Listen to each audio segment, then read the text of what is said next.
Salut mes petits haricots, moi c'est Anna Banana, bienvenue sur ma chaîne et bienvenue dans ce 5e épisode d'Entre les mailles, une série où je pars à la découverte des fibres textiles naturelles, paysannes et artisanales. Épisode 5, la ferme où toisons deviennent blousons, du 1er au 17 décembre 2022.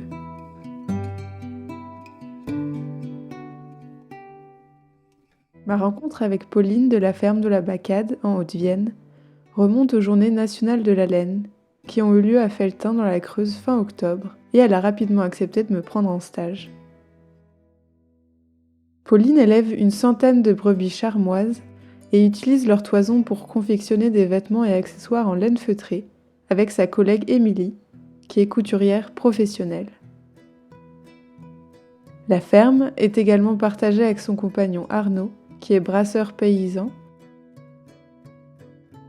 et éleveur de cochons Berkshire. En tout, je suis restée 2 semaines et demie et mon stage a commencé lorsque Pauline m'a proposé de l'accompagner à la laverie de Saugues pour livrer sa laine avec Émilie. Et j'ai donc saisi l'opportunité car je trépignais de la voir. Il s'agit de la dernière laverie de laine en France qui a failli fermer à plusieurs reprises cette année encore. Pour les initiés, il s'agit d'un lieu emblématique car le lavage est une étape obligatoire après la tonte et le tri des toisons si l'on veut se servir de cette belle matière. La particularité de cette station de lavage est qu'elle est certifiée bio et qu'elle est de taille familiale. Elle ne prend que en charge des petits volumes de laine de brebis et d'alpaga, et contrairement à d'autres laveries de taille industrielle, chaque personne qui apporte son curon, donc son sac, de laine, est sûre de récupérer sa propre laine qui n'est pas mélangée avec d'autres.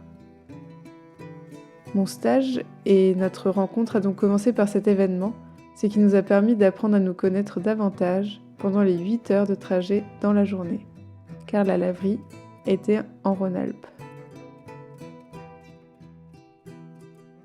L'une des toutes premières choses que j'ai appréciées, c'est la cohérence qui régnait sur cette ferme. Même si chaque atelier était géré de manière indépendante, il y avait un réel circuit court qui faisait que rien n'était gaspillé. La dizaine de porcs présents sur la ferme étaient nourris notamment avec l'orge maltée de la brasserie et le petit lait des Salers, autrement jeté. Leur graisse était également utilisée pour créer des savons au sein doux, utilisés eux pour faire feutrer la laine des brebis de Pauline dans son atelier.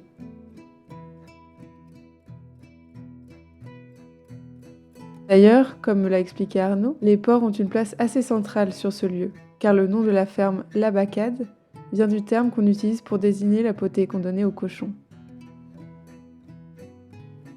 Chaque matin, on faisait une petite ronde pour vérifier que les brebis aillent bien. Pauline pratique le pâturage tournant dynamique sur plusieurs grandes parcelles qui présentent de nombreux avantages pour les ovins, mais aussi pour les sols.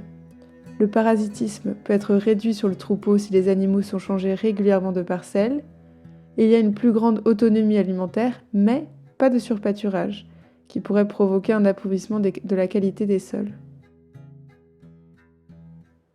J'aimais beaucoup prendre ces temps après le réveil et observer les petites variations dans le paysage.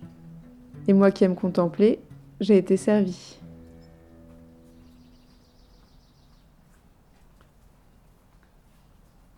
Au niveau du travail de la laine, Pauline envoie sa laine au lavage après la tonte, en général fin mai, puis celle-ci se fait carder et aiguïter. Elle la reçoit à nouveau sous forme de rouleau de tissu prêt à être feutré. Ces différentes étapes sont faites en France, pour le moment plutôt en Rhône-Alpes, et la particularité de ces nappes sont qu'elles ne sont ni tissées ni tricotées.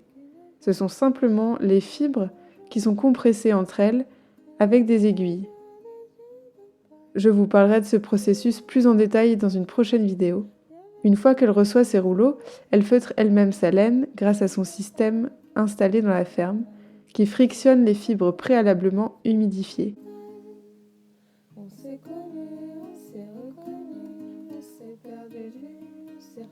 Lorsque le tissu est feutré, Émilie et elle passent à la couture. Elles réalisent toutes les deux des commandes de manteaux, vestes, chaussons, sacs, trousses, semelles et autres qui affluent de plus en plus. On peut retrouver ces produits sur son site internet, mais la confection de nouveaux produits n'a lieu qu'entre octobre et février. Comme dans la nature, l'atelier laine de Pauline connaît des saisons, notamment parce qu'elle doit également s'occuper de son troupeau et être disponible lors des mises bas, mais aussi parce que les délais peuvent être assez longs entre la tonte et la réception de la matière. Une confection artisanale demande aussi du temps, puisque chaque pièce est faite sur mesure.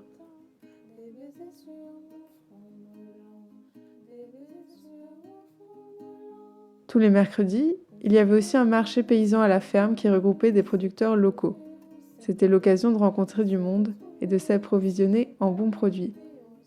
C'était toujours un beau moment et j'ai beaucoup aimé découvrir la dynamique paysanne sur ce territoire. Il y avait vraiment une atmosphère conviviale à la ferme de la Bacade, et Pauline et Arnaud, qui travaillaient beaucoup et avec passion, m'ont vraiment inspiré par leur vision et leurs accomplissements sur la ferme. Je suis très reconnaissante d'avoir pu être immergée dans leur quotidien et d'avoir pu voir un exemple de ferme avec des activités agricoles et artisanales, car c'est un modèle qui me parle beaucoup pour ma propre installation. Lorsque je me suis baladée à Rancon, la commune la plus proche, je suis tombée sur ce poème dans la chapelle, avec lequel j'avais envie de finir cette vidéo.